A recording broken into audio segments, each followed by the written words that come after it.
तो हेलो दोस्तों, आज है ज्योग्राफी का डे 4 जिसमें हम स्थल मंडल से top 50 most important VVI questions को लाए हैं जो लगभग हर एक एग्जाम में पूछे गए हैं। तो चलिए शुरू करते हैं।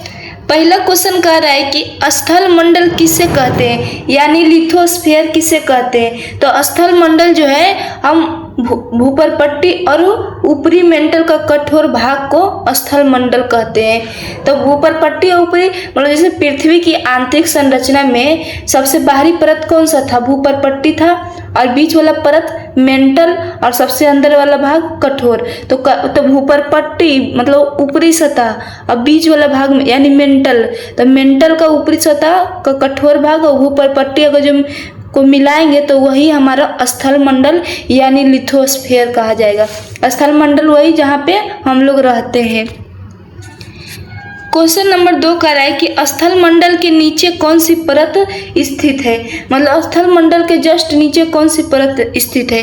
तो इसका सही जवाब हो जाएगा ऑप्शन नंबर सी, स्टेनोस्फीयर स्थित है। स्टेनोस्फीयर मतलब क्रम समझिए, पहले होता है भूपरपट्टी, ठीक, फिर उसके बाद स्थल मंडल जो भूपरपट्टी और मेंटल का ऊपरी सतह होता है, ठीक। अभी इसके बाद होता है स्टेनोस्फीयर, फिर होता है मेसोस्फीयर, फिर बाह्य करोड़ और फिर आंतरिक करोड़। मतलब कैसे होता है, पहले भूपरपट्टी, फिर स्थल मंडल, फिर स्टेनोस्फीयर, फिर मेसोस्फीयर, फिर बाह्य करोड़ और आंतरिक करोड़। तो स्थल मंडल के नीचे कौन सा है, तो स्टेनोस्फीयर है। आगे बढ़ते हैं। क्वेश्चन नंबर 3 कह रहा है कि स्थल मंडल मुख्यतः किस प्रकार का होता है, मतलब स्थल मंडल है वह किस प्रकार के। तो जहाँ हम सब रह रहे हैं मतलब स्थल मंडल जहाँ पे स्थल है वो कैसा रहेगा, कठोर रहेगा। तो यानी कि ऑप्शन नंबर ए सही हो जाएगा। स्थल मंडल किस प्रकार का होता है, तो कठोर होता है। क्वेश्चन नंबर 4 कह रहा है कि स्थल मंडल की प्लेटें किस सतह पर तैरती है या गतिशील होती है। तो स्थल मंडल के जस्ट नीचे कौन सी है, तो स्टेनोस्फीयर है, यानी कि ऑप्शन नंबर बी सही हो जाएगा। स्थल मंडल के जस्ट नीचे कौन सी प्लेट है, तो स्टेनोस्फीयर है, ठीक है। और स्थल मंडल की प्लेटें इसी परत पर तैरती है, यानी कि स्टेनोस्फीयर के ऊपर। क्वेश्चन नंबर 5 कह रहा है कि स्थल मंडल का अंग्रेजी नाम क्या है। तो स्थल मंडल का अंग्रेजी नाम लिथोस्फीयर है, ठीक है। आगे बढ़ते हैं। क्वेश्चन नंबर 6 कह रहा है कि लिथोस्फीयर शब्द किस भाषा के शब्द से बना है। तो लिथो को जब हम तोड़ेंगे, लिथोस्फीयर को जब हम तोड़ेंगे तब पहला वर्ड आएगा लिथो और दूसरा वर्ड स्फीयर। तो लिथो प्लस स्फीयर, जिसमें लिथो का अर्थ होता है चट्टानी मंडल, चट्टान या पत्थर, चट्टान या पत्थर। लिथो का अर्थ होता है चट्टान या पत्थर और स्फीयर का अर्थ होता है मंडल, यानी कि चट्टानी मंडल। अगर दोनों को मिलाएंगे लिथोस्फीयर तो चट्टानी मंडल हो जाएगा, चट्टानी मंडल या स्थल मंडल, ठीक है। और यह किस भाषा के शब्द से बना है, तो ग्रीक शब्द की भाषा से बना है, यानी कि ऑप्शन नंबर बी सही हो जाएगा। लिथोस्फीयर जो है ग्रीक शब्द से बना हुआ है, ठीक है। आगे बढ़ते हैं। क्वेश्चन नंबर 7 कह रहा है कि स्थल मंडल की सबसे ऊपरी परत कौन सी है। स्थल मंडल कौन दो शब्दों से मिलकर, मतलब स्थल मंडल किससे बना है, तो स्थल मंडल भूपरपट्टी से बना है और मेंटल परत के सबसे ऊपरी परत के कठोर भाग से बना है। इन दोनों को मिला करके स्थल मंडल का निर्माण हुआ है। तो कह रहा है स्थल मंडल की सबसे ऊपरी परत कौन सी है, तो ऑप्शन नंबर सी सही हो जाएगा, यानी कि भूपरपट्टी। स्थल मंडल की सबसे ऊपरी परत कौन सी है, तो भूपरपट्टी है, और नीचे वाली परत कौन सी है, तो मेंटल का ऊपरी कठोर भाग है। क्वेश्चन नंबर 8 कह रहा है कि भूपरपट्टी मुख्यतः कितने प्रकार की होती है। तो भूपरपट्टी कितने प्रकार की होती है, तो भूपरपट्टी 2 प्रकार की होती है, यानी कि ऑप्शन नंबर बी। तो भूपरपट्टी कितने प्रकार की होती है, तो 2 प्रकार की होती है। कौन कौन, तो पहला महाद्वीपीय भूपरपट्टी और दूसरा महासागरीय भूपरपट्टी, ठीक है। आगे बढ़ते हैं। क्वेश्चन नंबर 9 कह रहा है कि महाद्वीपीय भूपरपट्टी की तुलना में महासागरीय भूपरपट्टी कैसी होती है। तो जो महाद्वीपीय भूपरपट्टी है उसकी जो मोटाई है वो 35 से 40 किलोमीटर है। जो हमारा महाद्वीपीय भूपरपट्टी है उसकी मोटाई 35 से 40 किलोमीटर है। वही महासागरीय भूपरपट्टी की बात करें तो उसकी जो मोटाई है वो मात्र 5 से 10 किलोमीटर है, ठीक है, इसलिए महाद्वीपीय भूपर पट्टी जो है महासागरीय भूपर पट्टी की तुलना में अधिक मोटी है, यानी कि ऑप्शन नंबर ए सही हो जाएगा। क्वेश्चन नंबर 10 कह रहा है कि महासागरीय भूपर पट्टी मुख्यतः किस चट्टान से बनी है। तो याद रखिएगा कि महासागरीय भूपर पट्टी में कौन सी चट्टान पाई जाती है, तो बसाल्ट पाई जाती है। महासागरीय स से सागर और बेसाल्ट मतलब दोनों में स आ रहा है, तो इससे भी याद रख सकते हैं कि महासागरीय भूपर पट्टी में बेसाल्ट चट्टान पाई जाती है। वही महाद्वीपीय भूपर पट्टी में अगर जो कौन सी महाद्वीपीय भूपर पट्टी की अगर बात करें तो वहाँ कौन सी चट्टान पाई जाती है, तो महाद्वीपीय भूपर पट्टी में ग्रेनाइट चट्टान पाई जाती है और महासागरीय भूपर पट्टी में बेसाल्ट की चट्टान पाई जाती है, यानी कि ऑप्शन नंबर बी सही हो जाएगा। महासागरीय में बेसाल्ट, महाद्वीपीय में ग्रेनाइट। क्वेश्चन नंबर 11 कह रहा है कि महाद्वीपीय भूपर पट्टी में प्रमुख रूप से कौन सी चट्टान पाई जाती है। तो महाद्वीपीय भूपर पट्टी में कौन सी चट्टान पाई जाती है, तो ग्रेनाइट पाई जाती है, ठीक है, यानी कि ऑप्शन नंबर बी सही हो जाएगा। महाद्वीपीय भूपर पट्टी में मुख्य रूप से ग्रेनाइट चट्टान पाई जाती है और वही महासागरीय भूपर पट्टी में मुख्यतः बेसाल्ट की चट्टान पाई जाती है। क्वेश्चन नंबर 12 कह रहा है कि स्थलमंडलीय प्लेटों की गति का प्रमुख कारण क्या माना जाता है। जो स्थलमंडल प्लेट होता है जहाँ पे हम लोग रहते हैं, स्थलमंडल पहले किससे बना हुआ है, पहले ये समझिए कि स्थलमंडल किससे होता है। हमने पहले ही आपको बताया कि स्थलमंडल जो है वो भूपर पट्टी यानी कि पृथ्वी की आंतरिक संरचना में सबसे बाहरी परत पहला भूपर पट्टी से बना हुआ है और दूसरा जो है मेंटल का ऊपरी कठोर भाग से बना हुआ है। तो स्थलमंडल दो चीज़ों से बना हुआ है। तो वही कह रहा है कि स्थलमंडलीय प्लेटों की गति का प्रमुख कारण किससे माना जाता है, तो जब मेंटल में संवहन धाराएं होती है उसी से स्थलमंडलीय प्लेटों की गति होता है। मेंटल में संवहन धाराएं क्या है, तो देखिए मेंटल में जब द्रव मेंटल के अंदर मतलब मेंटल जो परत है उसके अंदर गर्मी के कारण पदार्थ ऊपर उठ जाता है, ठीक है, और ठंड के कारण पदार्थ नीचे जाता है। तो इसी प्रक्रिया को हम संवहन धाराएं कहते हैं। मतलब उदाहरण के तौर पे समझिए कि संवहन धाराएं कैसे, मतलब हम अपनी दैनिक दिनचर्या में बात करें तो जैसे हम दूध को गर्म करते हैं, ठीक है, एक पतीले में हम दूध को गर्म कर रहे हैं तो जो नीचे वाला दूध गर्म होता है वह ऊपर चला जाता है ना, और जो ऊपर वाला दूध रहता है जो ठंडा रहता है वह नीचे जाते रहता है। जब खोलता है हमारा दूध तो नीचे ला ऊपर और ऊपर ला नीचे, तो यही एक प्रकार का संवहन धाराएं हैं। ठीक उसी प्रकार मेंटल के अंदर होता है, ठीक है, उसी को हम संवहन धाराएं होते हैं, जिसके कारण हमारे स्थलमंडलीय प्लेटों में गति होता है। ठीक है, समझ गए कि स्थलमंडलीय प्लेटों की गति का प्रमुख कारण क्या है, तो मेंटल में संवहन धाराएं होती है। क्वेश्चन नंबर 13 कह रहा है कि प्लेट विवर्तनिकी सिद्धांत किससे संबंधित है। ठीक है, प्लेट विवर्तनिकी सिद्धांत किससे संबंधित है। अब प्लेट विवर्तनिकी सिद्धांत है क्या, तो हमारा जो स्थल मंडल है जो कि मुख्यतः किससे बनी हुई है, भूपर पट्टी और मेंटल का ऊपरी कठोर भाग से बना हुआ है। ठीक है, तो जो हमारा स्थल मंडल है वह कई बड़ी बड़ी और छोटी छोटी चट्टानों में बटा हुआ है, मतलब बहुत सारा परत में बटा हुआ है। जो हमारा स्थल मंडल है वो बहुत सारा बड़ा बड़ा छोटा छोटा परत में बटा हुआ है, और यही सब जो प्लेट या परत गति करते हैं ने, तो इसके कारण बहुत सारे घटनाएं होती है, जैसे ज्वालामुखी फट जाता है, भूकंप आ जाता है, पर्वतों का निर्माण होता है, समुद्र तल में फैलाव होता है। तो इसे हम प्लेट विवर्तनिकी सिद्धांत कहते हैं। ठीक है, इसे ही हम प्लेट विवर्तनिकी सिद्धांत कहते हैं। प्लेट विवर्तनिकी सिद्धांत क्या बोले थे कि स्थल मंडल में बहुत सारा बड़ा बड़ा छोटा छोटा प्लेट बटा हुआ है जो हमारा स्थल मंडल है, और यह प्लेट जब गति करता है तो बहुत सारे घटनाएं होती है। ठीक, उसी के कारण इसी को हम प्लेट विवर्तनिकी सिद्धांत कहते हैं। तो इसलिए इसका सही जवाब हो जाएगा ऑप्शन नंबर सी, स्थल मंडलीय प्लेटों की गति से संबंधित है। तो प्लेट विवर्तनिकी सिद्धांत जो है स्थल मंडलीय प्लेटों की गति से प्लेट विवर्तनिकी सिद्धांत बना है। ठीक है, स्थल मंडल में प्लेटों की बहुत सारी प्लेट में बटा हुआ है स्थल मंडल की प्लेट जो बड़ी बड़े छोटे, और जब इसमें गति होता है तो यही सब सिद्धांत को हम प्लेट विवर्तनिकी सिद्धांत कहते हैं।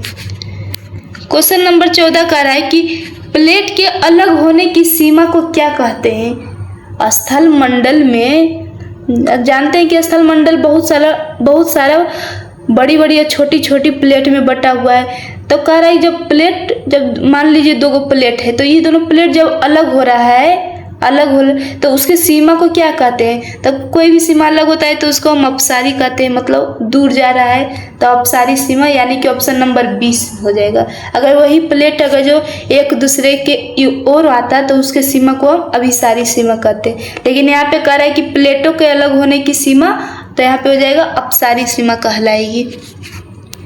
क्वेश्चन नंबर 15 कह रहा है कि दो प्लेटों के एक दूसरे की ओर बढ़ने को क्या कहते हैं? देखिए यहाँ पे पूछ दिया है कि स्थल मंडल में जब प्लेट गति कर रहे हैं तो वहाँ पे दो प्लेट है, ठीक, और वो एक दूसरे की ओर बढ़ रहे हैं तो उसको क्या कहते हैं? तो अभिसरण कहते हैं, क्योंकि वह एक दूसरे की ओर आ रहे हैं, तो यानी कि ऑप्शन नंबर 20 सही हो जाएगा। क्वेश्चन नंबर 16 कह रहा है कि दो प्लेट एक दूसरे के समानांतर है लेकिन विपरीत दिशा में खिसकने वाली सीमा को क्या कहते हैं? अब यहाँ पे समझिए, जब स्थल मंडल में हमारा दो प्लेट है, ठीक है, स्थल मंडल में दो प्लेट गति कर रहा है, लेकिन वो दोनों प्लेट इस प्रकार है कि समानांतर है, एक दूसरे के ऊपर नीचे है, लेकिन गति कर रहा है, ये जैसे नॉर्थ डायरेक्शन में गति कर रहा है तो दूसरा प्लेट साउथ डायरेक्शन में गति कर रहा है, लेकिन है एक दूसरे के समानांतर। तो कह रहा है कि उसके बीच जो सीमा है वह क्या कहलाएगी? तो इसका सही जवाब हो जाएगा ऑप्शन नंबर सी, रूपांतरण सीमा कहलाएगी। ठीक है, जब दो प्लेट एक दूसरे के समानांतर होती है लेकिन विपरीत दिशा में खिसकती है तो उसकी सीमा को हम रूपांतरण सीमा कहते हैं। अपसारी सीमा भी समझ गए थे क्या? जब दो प्लेट एक दूसरे से दूर जाती है तो अपसारी सीमा होगा। अभिसारी सीमा कब होगा? जब दो प्लेट एक दूसरे के पास आएगी तब अभिसारी सीमा। और रूपांतरण सीमा कब कहेंगे? जब दो प्लेट एक दूसरे के समानांतर रहेगी लेकिन गति विपरीत दिशा में करेगी, तो हो जाएगा रूपांतरण सीमा हो जाएगा। क्वेश्चन नंबर 17 कह रहा है कि मध्य महासागरीय पर्वतमाला का निर्माण मुख्यतः किस प्रकार की प्लेट की सीमा पर होता है? तो इसका सही जवाब हो जाएगा ऑप्शन नंबर ए, अपसारी सीमा। अब देखिए, मध्य महासागरीय पर्वतमाला का निर्माण, अब मतलब अलग अलग प्रकार के गति करेगा तभी ना अलग अलग चीज का निर्माण होगा। जैसे हमने क्या कहा था कि स्थल मंडल में जब प्लेट गति करते हैं तो बहुत सारे घटनाएं होती है। कौन कौन जैसे ज्वालामुखी फट जाता है, भूकंप आ जाता है, पर्वतों का निर्माण हो जाता है, समुद्र तल में फैलाव हो जाता है। तो वही कह रहा है कि यहाँ पे जब मध्य महासागरीय पर्वतमाला का निर्माण स्थल मंडल में हो रहा है तो किस प्रकार की प्लेट की सीमा पर होता है? तो सब अलग अलग होगा। तो क्या, जब हमारा दो प्लेट स्थल मंडल में एक दूसरे से दूर जा रहा है तो अपसारी सीमा कहला रहे, ठीक है, तो जिसके कारण क्या होगा? मध्य महासागरीय पर्वतमाला का निर्माण होगा। समझ गए? मध्य महासागरीय पर्वतमाला का निर्माण मुख्यतः अपसारी प्लेट की सीमा पर होता है, याद रखेंगे। क्वेश्चन नंबर 18 कह रहा है कि महासागरीय गर्त सामान्यतः किस प्लेट की सीमा से संबंधित होता है? महासागरीय पर्वतमाला मुख्यतः अपसारी सीमा पर निर्माण हो रहे थे। अब कह रहा है महासागरीय गर्त, महासागरीय के अंदर का सामान्यतः किस प्लेट की सीमा से संबंधित होते हैं? तो इसका सही जवाब हो जाएगा ऑप्शन नंबर बी, अभिसारी सीमा से संबंधित होते हैं। ठीक है, याद रखेंगे कि मध्य महासागरीय पर्वतमाला अपसारी प्लेट की सीमा से होते हैं और महासागरीय गर्त जो है अभिसारी प्लेट सीमा से संबंधित है। आगे बढ़ते हैं। क्वेश्चन नंबर 19 का है पर्वत निर्माण का मुख्य कारण क्या हो सकता है? स्थल मंडल में जब दो प्लेट गति कर रहा है, ठीक है, तो किस समय पर्वत का निर्माण होगा? तो किस समय होगा? तो इसका सही जवाब हो जाएगा जब प्लेटों का अभिसरण होगा, जब प्लेट जो है एक दूसरे की ओर आएंगे। ठीक है, प्लेट जब एक दूसरे की ओर आएंगे तो पर्वत का निर्माण होता है। क्वेश्चन नंबर 20 कह रहा है कि भूकंप का प्रमुख संबंध किससे है? तो भूकंप का प्रमुख संबंध किससे है? तो इसमें हम बताए थे कि भूकंप जब प्लेटों की गति होती है तो उनमें से भूकंप भी आता है। ठीक है, तो इसका सही जवाब हो जाएगा प्लेटों की गति। भूकंप का प्रमुख संबंध किससे है? प्लेटों की गति से है। क्वेश्चन नंबर 21 कह रहा है कि ज्वालामुखी गतिविधि मुख्यतः किससे संबंधित है? तो वही सब वही है, मतलब जितना भी है महासागरीय गर्त का निर्माण होना या मध्य महासागरीय पर्वतमाला का निर्माण होना या पर्वत का बनना या भूकंप का आना या ज्वालामुखी गतिविधि होना या वो समुद्र तल में फैलाव होना, सब जो है स्थल मंडलीय प्लेटों की गति से ही हो रहा है। बस थोड़ा नाम अलग पड़ गया है कि ये सीमा पे होता है और ये सब ये सीमा पे होता है। तो ज्वालामुखी गतिविधि किससे संबंधित है? तो स्थल मंडलीय प्लेटों की गति से संबंधित है, यानी कि ऑप्शन नंबर ए सही हो जाएगा। आगे बढ़ते हैं। क्वेश्चन नंबर 22 कह रहा है कि पृथ्वी की सबसे बाहरी ठोस परत कौन सी है?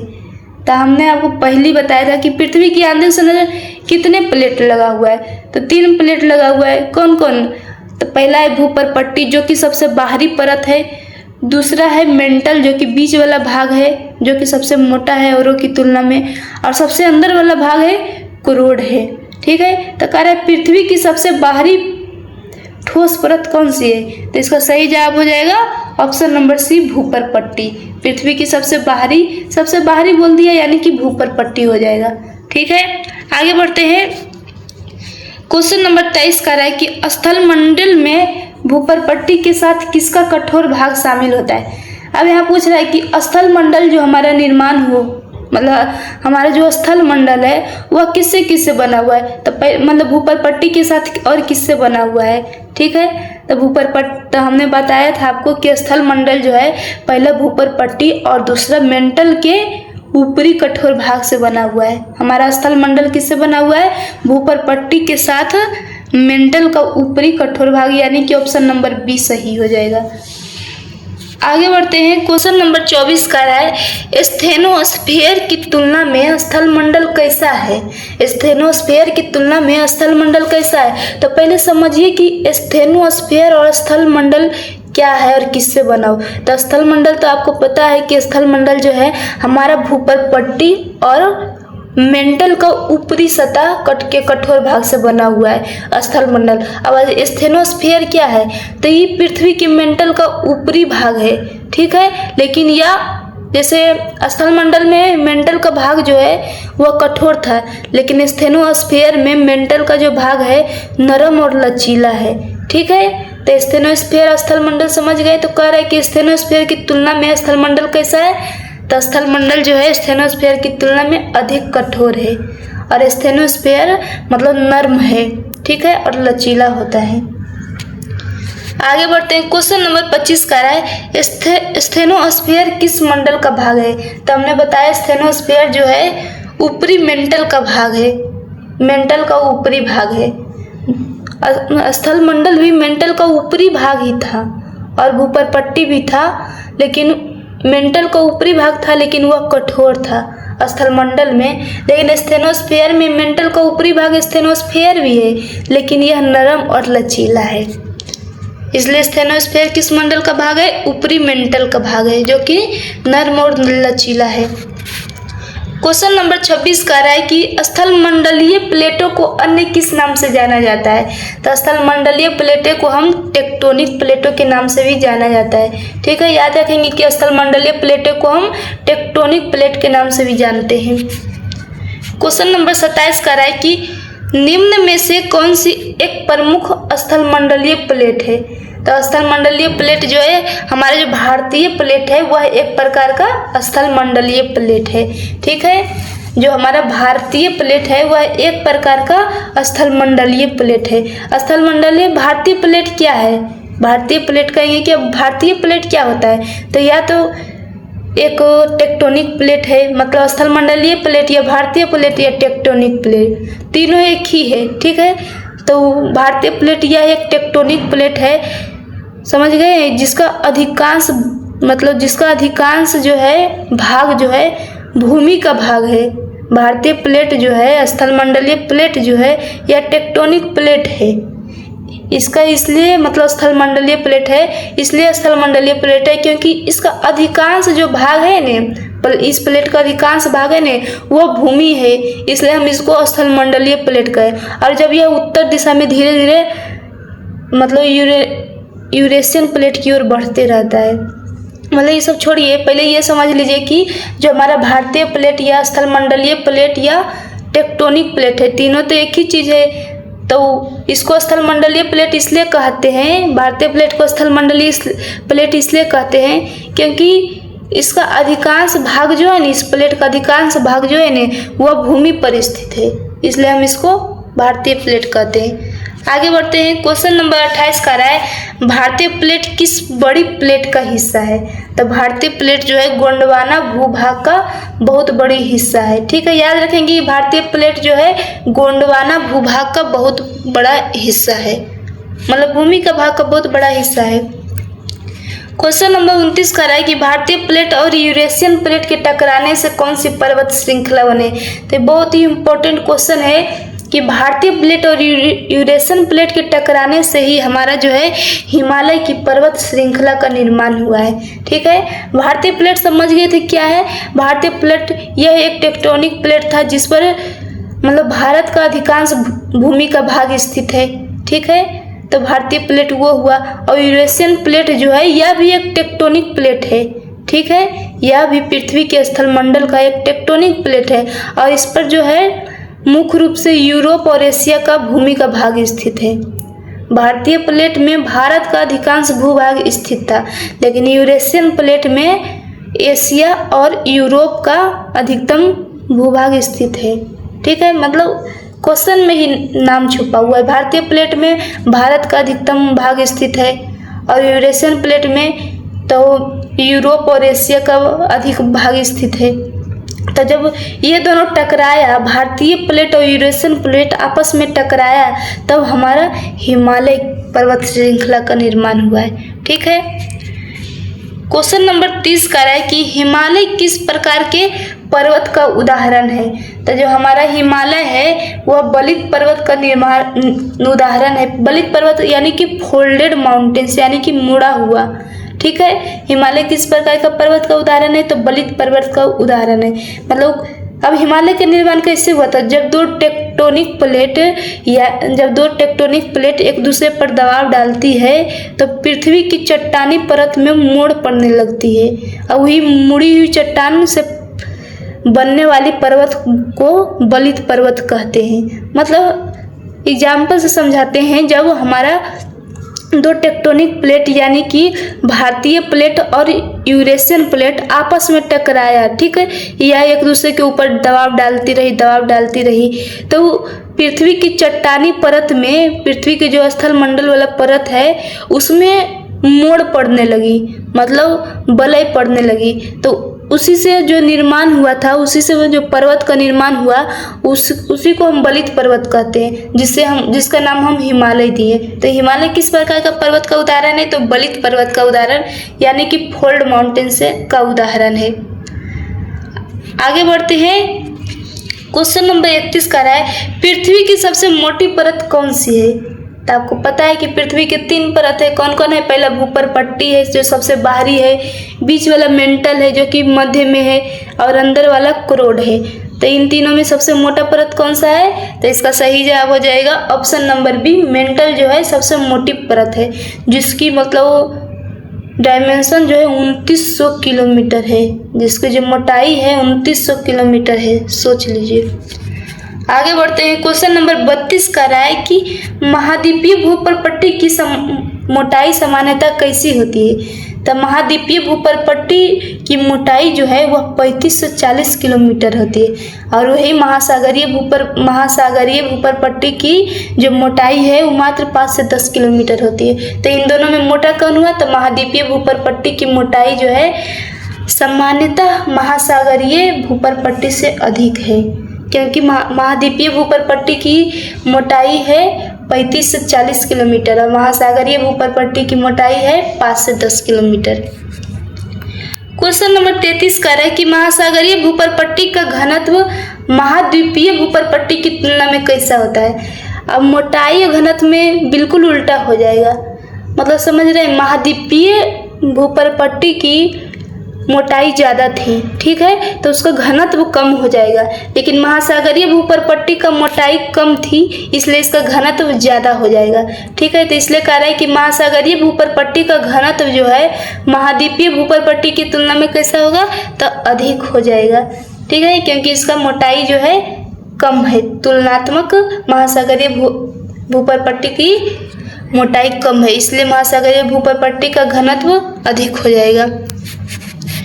क्वेश्चन नंबर 34 कह रहा है कि सियाल मुख्यतः किन तत्वों से बना है। अब देखिए ये ऐसे क्वेश्चन में ही आंसर छुपा होता है। सियाल मतलब सी से सिलिका और एल से एल्युमिनियम, SI से सिलिका, AL से एल्युमिनियम। हिंदी में भी देखिए सी से सिलिका और आल से एल्युमिनियम, यानी कि ऑप्शन नंबर ए सही हो जाएगा। ठीक है। क्वेश्चन नंबर 35 कह रहा है कि साइमा मुख्यतः किन तत्वों से संबंधित है। तो क्वेश्चन में ही आंसर छुपा है। तो SI से सिलिका और Ma से मैग्नीशियम, या हिंदी में करें तो स से सिलिका और म से मैग्नीशियम। तो यानी कि ऑप्शन नंबर बी सही हो जाएगा। साइमा में मुख्यतः सिलिका और मैग्नीशियम तत्व संबंधित है। क्वेश्चन नंबर 36 कह रहा है कि प्लेट विवर्तनिकी सिद्धांत का आधार किस सिद्धांत से जुड़ा है। प्लेट विवर्तनिकी सिद्धांत हमने आपको बताया था कि क्या है। वही जब प्लेट गति करता है तो बहुत सारे घटनाएं होती है, ज्वालामुखी फटना, भूकंप आना, पर्वतों का निर्माण होना, यही सब प्लेट विवर्तनिकी सिद्धांत है। तो कह रहा है इसका जो आधार है किस सिद्धांत से जुड़ा हुआ है। तो इसका आधार जो है महाद्वीपीय विस्थापन से जुड़ा हुआ है। ठीक है, याद रखेंगे कि प्लेट विवर्तनिकी सिद्धांत का आधार जो है महाद्वीपीय विस्थापन से जुड़ा हुआ है। क्वेश्चन नंबर 37 कह रहा है कि महाद्वीपीय विस्थापन सिद्धांत किसने दिया था।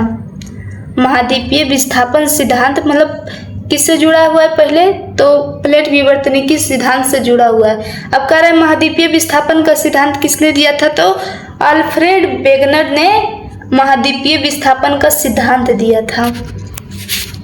क्वेश्चन नंबर 38 कह रहा है कि वेगनर के अनुसार प्राचीन महाद्वीपीय भूभाग को क्या कहा गया है। मतलब जो शुरू बार जब हमारा पृथ्वी का निर्माण हुआ था तो उस समय जो था ने, मतलब जितना भी महाद्वीप है हमारे हमारे विश्व में कुल कितने महाद्वीप है, 7 महाद्वीप है। तो वो 7 महाद्वीप जो थे ने एकदम जुड़े हुए थे, बीच में ना ही कोई महासागर या सागर या नदी कुछ नहीं था, उसके अगल बगल था, लेकिन ये 7 महाद्वीप एक दूसरे से जुड़े हुए थे। तो वेगनर के अनुसार जो प्राचीन महाद्वीपीय भूभाग था उस समय जो जुड़े हुए थे 7 महाद्वीप, उसको पेंजिया कहा गया था। ठीक है, यानी कि ऑप्शन नंबर ए पेंजिया। लेकिन वह पेंजिया के चारों ओर 7 महाद्वीप जुड़ा हुआ है। ठीक है, और 7 महाद्वीप क्या है, स्थल भाग है। तो स्थल भाग जुड़ा हुआ, तो स्थल भाग के चारों ओर खाली महासागर था, समुद्र था, तो उस सबको पैंथेलासा कहा गया था। ठीक है, तब वेगनर के अनुसार प्राचीन महाद्वीपीय भूभाग को, मतलब भूमि के भाग को, महाद्वीपीय के भूमि के भाग को पेंजिया कहा गया था, जिसमें कि हमारा 7 महाद्वीप जुड़ा हुआ था एक दूसरे से। क्वेश्चन नंबर 39 का है कि पेंजिया के चारों ओर फैले विशाल महासागर का नाम क्या था। देखिए आप पूछ दिया कि पेंजिया के चारों ओर फैले विशाल महासागर का नाम क्या था, तो हमने आपको बताया था कि पैंथेलासा कहा गया था। ठीक है, समझ गए पेंजिया और पैंथेलासा में अंतर। तो हमारा जब पृथ्वी का निर्माण हुआ था तो उस समय जो हम 7 महाद्वीप, अब तो 7 महाद्वीप बढ़ गया है, लेकिन पहले जो था 7 महाद्वीप एक दूसरे से जुड़ा हुआ था, उसको हम मतलब भूमि का ही भाग था 7, और अगल बगल महासागर था। तो जहाँ पे जुड़ा हुआ था, जहाँ पे स्थल भाग था, उसको पेंजिया कहे थे, वेगनर ने कहे थे पेंजिया है ये। और चारों पट्टी जो महासागर थे, विशाल महासागर पेंजिया के चारों ओर, उसको पैंथेलासा कहे थे। क्वेश्चन नंबर 40 कह रहा है कि प्लेटों की गति को समझाने में कौन सी धाराएं महत्वपूर्ण है। तो हमने आपको बताया था कि प्लेटों की गति को समझाने के लिए कौन सी धाराएं महत्वपूर्ण है। तो इसका सही जवाब हो जाएगा ऑप्शन नंबर ए संवहन धाराएं।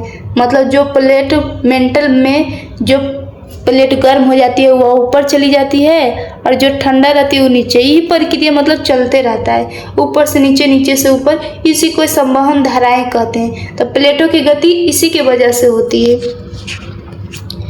क्वेश्चन नंबर 41 कह रहा है कि समुद्र तल प्रसरण की अवधारणा किससे संबंधित है। सी फ्लोर स्प्रेडिंग की अवधारणा किससे संबंधित है। तो नया महासागरीय भूपरपट्टी के निर्माण से। जब नई महासागरीय भूपरपट्टी का निर्माण होगा तो समुद्र तल में फैलाव होगा। ठीक है, क्वेश्चन नंबर 42 कह रहा है कि समुद्र तल प्रसरण के प्रमाण कहाँ मिलते हैं। समुद्र तल का प्रसरण जो सी फ्लोर स्प्रेडिंग है, उसका प्रमाण कहाँ मिलते हैं। तो इसका सही जवाब हो जाएगा ऑप्शन नंबर ए मध्य महासागरीय पर्वतमाला के आसपास समुद्र तल प्रसरण के प्रमाण मिलते हैं। मतलब जो हमारे विश्व में इसका साक्ष्य कहाँ मिल रहा है, कहाँ प्रूफ है कि समुद्र तल में प्रसरण हुआ है, मतलब फैलाव हुआ है, कहाँ प्रमाण है, तो वो मध्य महासागरीय पर्वतमाला के पास यह प्रमाण है कि समुद्र तल में फैलाव हुआ है। क्वेश्चन नंबर 43 का है कि सबडक्शन का अर्थ क्या है। सबडक्शन का अर्थ क्या है, तो समझिए कि सबडक्शन क्या होता है। जब एक प्लेट दूसरे प्लेट पर दबाव डालती है, ठीक है, जिसके कारण जिस प्लेट का घनत्व अधिक रहता है तो वह प्लेट नीचे धंस जाता है, ठीक है। कोई भी प्लेट हो, जब एक प्लेट दूसरे प्लेट पे, स्थलमंडल में कह रहे हैं कि जब एक प्लेट दूसरे प्लेट में मतलब दबाव डालती है तो जो प्लेट का घनत्व अधिक रहता है वह नीचे चला जाता है, मतलब नीचे धंस जाता है, और जो प्लेट का घनत्व कम रहता है वह ऊपर चला जाता है।